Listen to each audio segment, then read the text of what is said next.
அன்பிற்கினிய ஆசிரியர் பெருமக்களே, மை டியர் டீச்சர்ஸ் அனைவருக்கும் வணக்கம். எப்படி இருக்கீங்க? நம்ம ஸ்கூல்லாம் திறக்க போகுது. கோடை காலத்தின் கொளுத்து வெப்பத்தை முடித்து அப்படியே ஒரு குளிர்ந்த முகத்தோடு நம்ம குழந்தைகள் ஓடி வந்து நம்மக்கிட்ட நம்ம ஸ்கூலில் படிக்க போகிறாங்க. இப்போ சில விஷயங்களை நம்ம சொல்லிக் கொடுக்கணும். பொதுவாக நம்முடைய வகுப்பறையில் வந்து பசங்களை பேசவே விட மாட்டோம் தெரியுமா?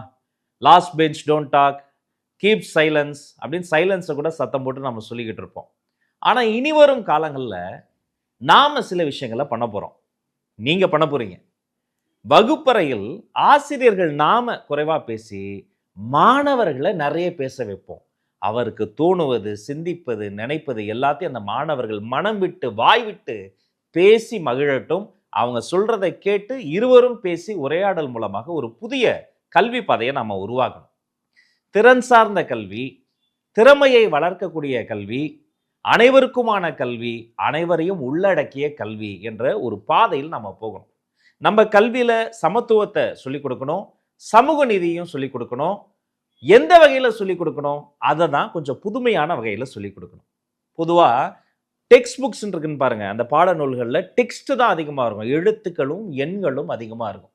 ஆனா இப்ப தமிழ்நாடு முழுக்க கருத்து கேட்பு கூட்டங்கள் நடத்தி கல்வியாளர்கள், இந்த துறை சார்ந்த நிபுணர்கள்லாம் இருக்காங்க பாருங்க, அவங்களாம் பகல் இரவா உழைத்து டிஎன்எஸ்சிஇஆர்டி என்ற அமைப்பு கீழே புதிய பாடநூல்களை உருவாக்கி அதை நம்ம சக்ஸஸ்ஃபுல்லாக லான்ச்சும் பண்ணியிருக்கிறோம். இந்த புதிய பாடநூலை திறந்தா அதில் எண்களும் எழுத்துக்களும் கம்மியாக இருக்கும், படங்கள் அதிகமாக இருக்கும், வண்ணங்கள் அதிகமாக இருக்கும். நம்ம சிந்தனையை, வாசிக்கக்கூடிய குழந்தையின் சிந்தனையை தொடக்கூடிய சிறப்பான பல விஷயங்கள் இருக்கும். சொல்லப்போனால் இந்த பாடநூலில் என்னெல்லாம் இருக்கும்? கேட்பொலி, அதாவது கேட்டு அறிந்து கொள்ளக்கூடிய விஷயங்கள். காணொளி, அதாவது கண்டு அறிந்து கொள்ளக்கூடிய விஷயங்கள். அதற்கான QR கோட்ஸ். இந்த ஸ்கூல் புக்கை குழந்தை வீட்டில் போய் அப்படி ஸ்கேன் பண்ணி பார்த்தா அந்த பாடம் சம்பந்தப்பட்ட பல்வேறு காணொளிகள் வரக்கூடிய அளவிற்கு நவீனமாகவும் எளிமையாகவும் கற்றலை இனிமையாகவும் மாற்றக்கூடிய புதிய பாடநூல்கள் உங்கள் கையில் வந்திருக்கு. உங்கள் மூலமாக நம்முடைய குழந்தை செல்வங்களுக்கும் போக போகுது. அப்போ இந்த குழந்தைகளை நம்ம இன்னும் எப்படி அணுகுறோங்கிறத பார்க்கிற பொழுது இனி வரும் காலங்களில் ஸ்டூடெண்ட் சென்ட்ரிக் அப்ரோச், அதாவது குழந்தை மைய அணுகுமுறையில் நம்ம பாடநூல்களையும் நம்ம பாடத்திட்டத்தையும் கொண்டு போய் சேர்க்கணுங்க. நான் ஒரு ஸ்லோ லேர்னர். என்னுடைய பள்ளிக்கூடத்தில், கல்லூரிகளில் நான் ரொம்பவுமே ஆவரேஜாக கஷ்டப்பட்டு தான் படித்தேன். தமிழில் நல்லா படிச்சிருவேன், நிறைய மதிப்பெண் வாங்கி வகுப்புலேயே முதல் மாணவனாக வந்துடுவேன்.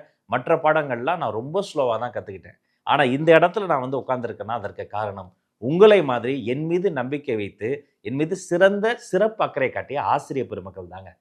ஒவ்வொரு தாய் தந்தையும் ஒரு குழந்தைக்கு ஃபர்ஸ்ட் டீச்சர், முதல் ஆசிரியர். ஒவ்வொரு ஆசிரியரும் ஒரு குழந்தைக்கு செகண்ட் பேரண்ட், அவங்க தான் அடுத்த பெற்றோருங்க. நீங்க தான் அது. அப்ப ஸ்லோ லேர்னர்ஸ், மெல்ல கற்கும் குழந்தை, அதை கூட இப்படி சொல்லலாம், தன்னுடைய சொந்த வேகத்தில் கற்கும் குழந்தை. அப்படிப்பட்ட குழந்தைகளை நீங்க அடையாளம் கண்டா அவங்க தாங்க நம்ம குழந்தைகள். அவங்களுக்கு இன்னும் சிறப்பு கவனம் கொடுங்க. நாம சொல்லி கொடுக்குற விதத்தில் அந்த குழந்தை கற்றுக்கலனா எந்த விதத்தில் அந்த குழந்தை கற்றுக்குமோ அந்த விதத்தில் சொல்லிக் கொடுங்க. இனி எஜுகேஷன் இஸ் செலிப்ரேஷன். நம்முடைய வகுப்பறை என்பது ஒரு கொண்டாட்டமும் மனமகிழ்ச்சியும் சிறந்த சிந்தனைகளை உருவாக்கக்கூடிய இடமாகவும் நம்ம மாற்றி இந்த புதிய பாடநூல்களை அவர்களுக்கு கற்றுக் கொடுத்து அனைவரையும் உள்ளடக்கிய ஒரு இன்க்ளூசிவ் எஜுகேஷனாக மாற்றி குழந்தைகள், பெற்றோர், ஆசிரியர் பெருமக்கள் இந்த 3 தரப்பினரும் சேர்ந்து இந்த கல்வி சாலையை, இந்த கல்வி பாதையை அடுத்த கட்டத்திற்கு கொண்டு போவோம். வாருங்கள். உங்கள் அத்தனை பேருக்கும் என்னுடைய வாழ்த்துக்கள், வணக்கங்கள்.